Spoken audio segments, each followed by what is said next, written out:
Bonjour et bienvenue aujourd'hui à bord de la nouvelle Kia Ceed. Alors nouvelle comme d'habitude, c'est plutôt un restylage, mais qui s'accompagne de pas mal de modifications, notamment de l'arrivée d'un nouveau moteur essence. Alors vous l'entendez peut-être pas, mais sous le capot de notre voiture aujourd'hui, c'est un 3 cylindres turbo, un petit 1 litre qui développe 120 chevaux. Alors, vous pouvez voir qu'en termes d'insonorisation et de vibration, c'est plutôt réussi. Kia a fait des beaux efforts avec ce bloc. C'est souvent la crainte qu'on a avec ce genre de petit moteur, c'est de l'entendre un peu trop ronfler. Là franchement c'est très supportable, même dans les phases d'accélération. Donc c'est plutôt la première bonne surprise.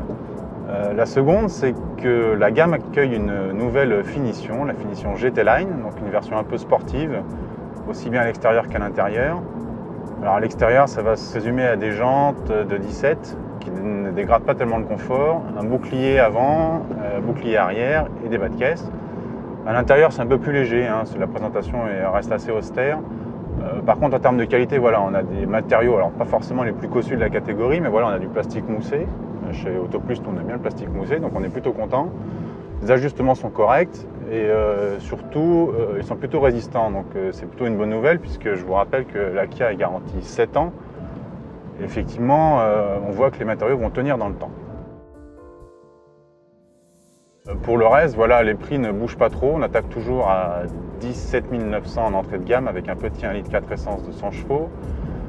Notre version d'aujourd'hui, donc avec le 1 litre essence turbo en GT Line, est à 23 700. Elle est plutôt correctement équipée.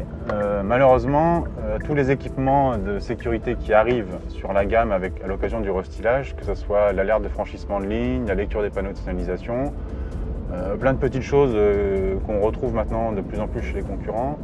Ici sont réservées à la version haut de gamme et en plus sont facturées en option dans un pack à 1 900 €. Donc ça c'est le petit bémol, c'est ce qu'on peut reprocher à Kia, c'est de nous vanter l'arrivée de ce nouveau système de sécurité et en fait de ne les proposer qu'en option, qui plus est sur le haut de gamme uniquement. C'est un peu dommage. Mais pour le reste, voilà, on a affaire à un bon produit qui reste bien placé en termes de tarifs, qui est garanti 7 ans, 150 000 km, je le rappelle, donc ça c'est un vrai plus, surtout que la garantie est cessible, c'est-à-dire que quand vous revendez la voiture, même avant les 7 ans, le nouvel acquéreur profitera encore de cette garantie.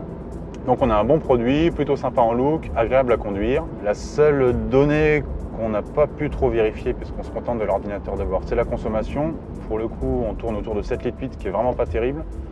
Donc à vérifier sur nos bases d'essai de Montlhéry quand nous aurons la voiture chez nous.